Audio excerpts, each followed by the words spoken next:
Hello అండి, అందరికీ నమస్కారం. మన చందమామ కథలకు మనసారా స్వాగతం. ఇప్పుడు మనం చెప్పుకోబోతున్న కథ క్షాత్రం లౌక్యం. రచన వసుంధర గారు.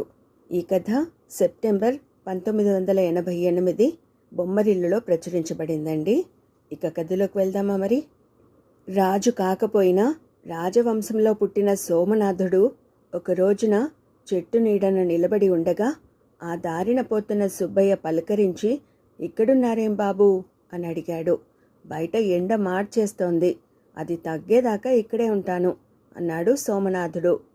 అదేంటి బాబూ, దారిలో ఎవరైనా గొడుగులో పోతుంటే వాళ్లతో పాటు వెళ్ళొచ్చు కదా అన్నాడు సుబ్బయ్య. సోమనాథుడు నవ్వి, నేను రాజవంశంలో పుట్టినవాడిని, నన్ను ఒకరు అడగాలి కానీ నేనెవరిని అడగను అన్నాడు. సుబ్బయ్య చేతిలో గొడుగు ఉన్నది. అతను చప్పున సోమనాథుడిని తనతో రమ్మన్నాడు. అతడు సుబ్బయ్య గొడుగులో ఇంటిదాకా చేరుకున్నాడు. అప్పుడు సుబ్బయ్య నెమ్మదిగా, పాత రోజులు పోయాయి బాబూ, ఈ రోజుల్లో అడిగినా కూడా ఎవరూ సాయపడరు. ఒకళ్ళని అడగకూడదని నియమం ఉన్నప్పుడు మీరు ఓ గొడుగు కొనుక్కుంటే సరిపోతుంది అన్నాడు.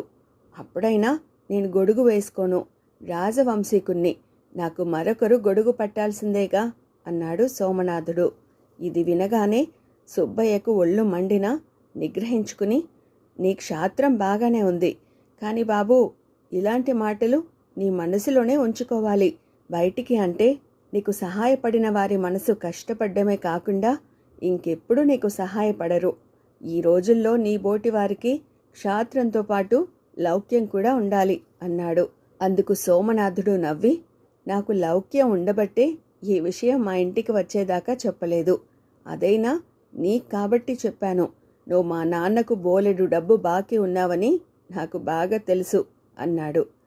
దాంతో క్షాత్రం లౌక్యంతో పాటు డబ్బు కూడా ఉన్న సోమనాథుడికి తాను సలహా ఇచ్చేపాటి వాడిని కాదని అర్థమైంది సుబ్బయ్యకి. ఇదండి బొమ్మరిల్లులోని వసుంధర గారి రచన క్షాత్రం లౌక్యం అనే కథ. మరో మంచి కథతో మళ్ళీ కలుసుకుందామండి. Thank you.